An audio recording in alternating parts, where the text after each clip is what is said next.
السلام عليكم ورحمة الله وبركاته. ازيكم عاملين ايه؟ يا رب تكونوا بألف خير وصباح الخير والخيرات علينا كلنا.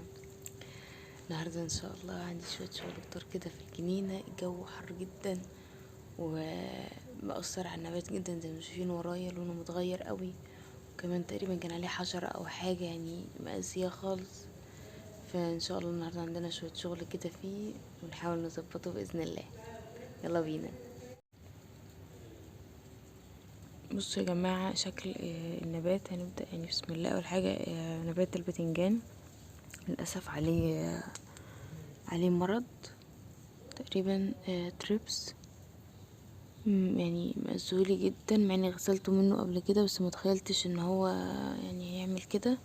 كانت الكمية قليلة بسبب الموجة الحارة اللي جاية دي. فهخف من الورق اللي على النبات وبعدين اغسله كويس او ارشله حاجات. عايزة، انا ما كنتش اعرف ان المفروض ان احنا نخف النبات بتاع البتنجان، بس يعني هبدأ اخف فيه كتير جدا عشان خاطر المرض اللي عليه ده. الحمد لله اول خطوة تمت بنجاح، وبقالي وقت كتير جدا شغالة زي ما انتوا شايفين كده. يعني فضيت بين الارض خالص، شلت نباتات كتيرة، قلمت كتير قوي قوي قوي زي ما انتوا شايفين كده. من كله لسه في تقليم هناك. شلت نباتات من نباتات الفلفل بس زرعتها على طول على الخط ده.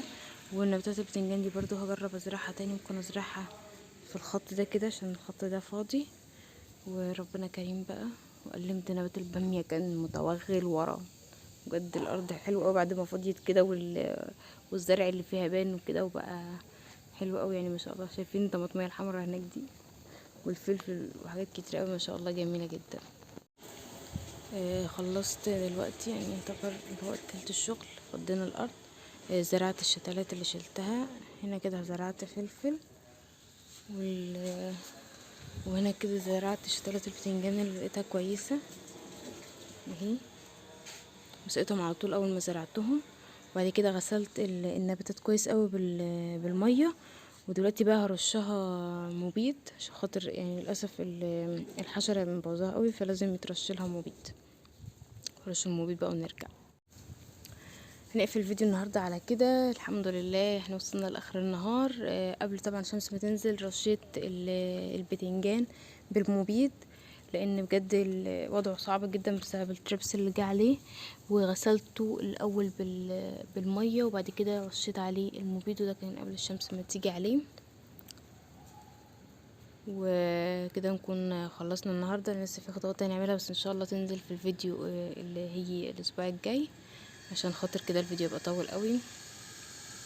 والحمد لله على كده، واتمنى يا رب تكونوا استفدتوا، واستودعكم الله الذي لا تضيع ودائعه.